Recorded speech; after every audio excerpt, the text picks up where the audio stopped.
Gandang araw sa inyo. Ito muli ang inyong kaibigan, si Bro Jonats, sa isa pang Bro Jonats Tip Talks.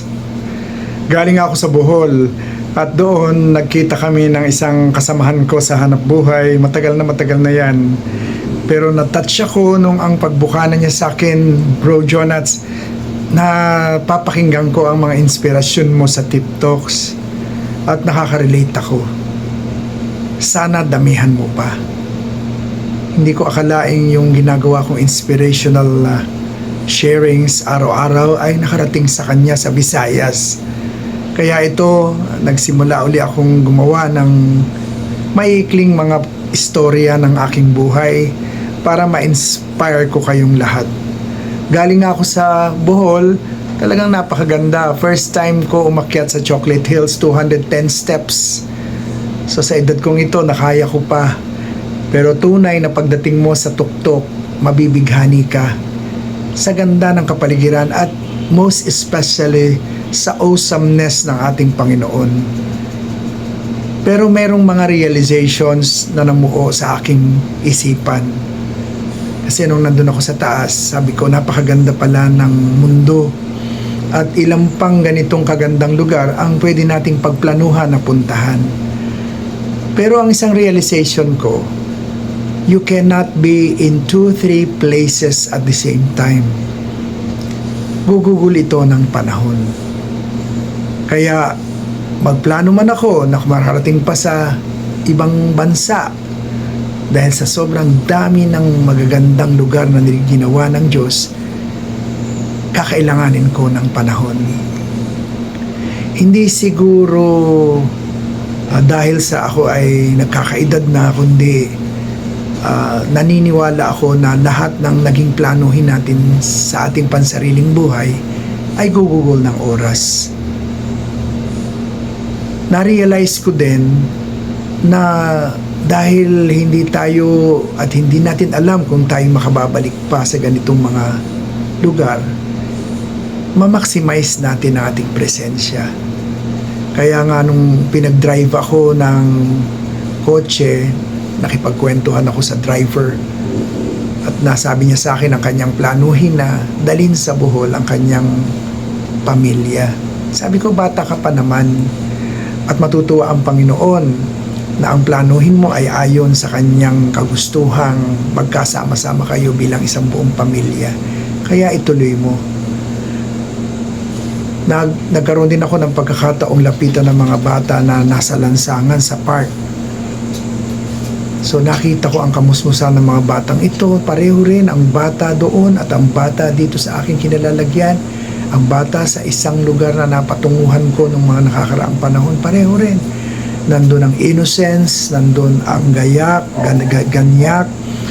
at kailangan lang bigyan ko sila ng kaunting tinapay para maging maligaya. At nandun nga itong aking kasamaan sa hanap buhay na sabi niya nakaka-relate siya kasi nagkaroon siya ng diabetes at ito ay nagkaroon ng komplikasyon sa kanyang katawan. Nalagyan siya ng anesthesia na napadami yata at so hindi siya nagising ng kung ilang araw. Akala niya yun ang kanyang katapusan. Nagpunta ako sa simbahan kahit na yun ang unang gabi ko sa Bohol dahil gusto ko'y magpasalamat sa Diyos at saan man ako naroroon at a particular moment ay naramdaman ko na nandiyan ang Diyos. Isa lang ang aking nasa isip na dapat ang lahat tayo ay meron, yung salitang contentment. Yung tayo ay nasisiyahan na saan man tayo nakaupo tulad ngayon dahil ikaw ay contented, nandun at nararamdaman mo ang presensya ng ating Panginoon. At ano pa ang ating hahanapin? Hindi ito mapapalitan ng kahit anong ganda ng pisikal na building o lugar na ginawa lamang ng tao. Pero ang pananaw ko, lahat ito ay galing sa Diyos. Kaya dapat kung saan man tayo naroon, tayo ay contented.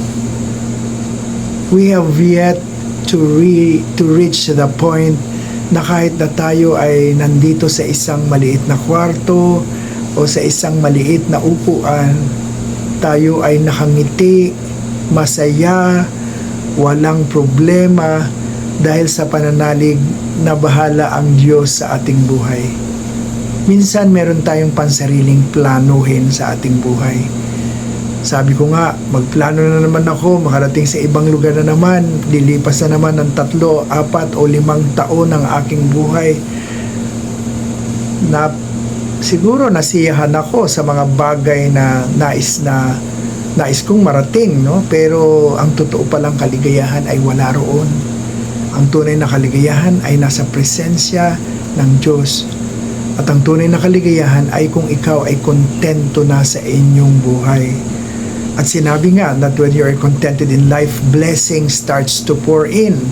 So unknowingly and unexpectedly, mas maraming biyaya ang dadaloy sa iyong buhay pagka ikaw ay kontento na sa buhay. Ang isa pang aral na aking na nabuo sa aking puso't isipan sa aking pagdalaw sa Bohol ay ipagpasa Diyos ang buhay, dahil mayroon man tayong magagandang plano, God has better plans for us. Di man natin alam kung ano ang bukas, pero ang Diyos alam niya. Di man natin ginusto na iluwal ng ating mga magulang sa kanilang sinapupunan, malay ba natin at hindi natin pinangarap na tayo ay mabuhay sa mundo, ginawa niya tayo. Kaya ito ang pagpapatunay na totoong mahal tayo ng Diyos mula noon hanggang ngayon.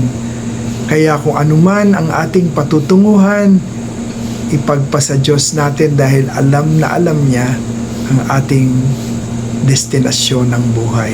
Sana sa mga oras na ito, kung mayroong nalulungkot, tayo ay ngumiti at magsaya, dahil binigyan na naman tayo ng panibagong araw ng Diyos. Kung mayroong may suliranin na hindi alam kung saan kukunin at kukuha ng solusyon, ipasa natin sa Diyos, hilingin natin sa Diyos na bigyan tayo ng daan para sa ikalulutas ng problemang ito. At para sa mga kasamahan ko at kaibigan ko na ang pakiramdam niya ay hindi siya itinatangi, tandaan mo, kaibigan, you were created by God unique and special. Special tayong lahat sa mata ng Diyos. Sana na-inspire ko muli kayo sa mga oras na ito. Tulad ng sinabi na aking kasamahan, damihan ko pa, dadamihan ko pa na ma-share ko sa inyo ang maiikling karanasan ng aking buhay to inspire all of you. Maraming salamat sa pakikinig. Ito si Bro Jonats sa isa pang Bro Jonats Tip Talks. Have a nice day.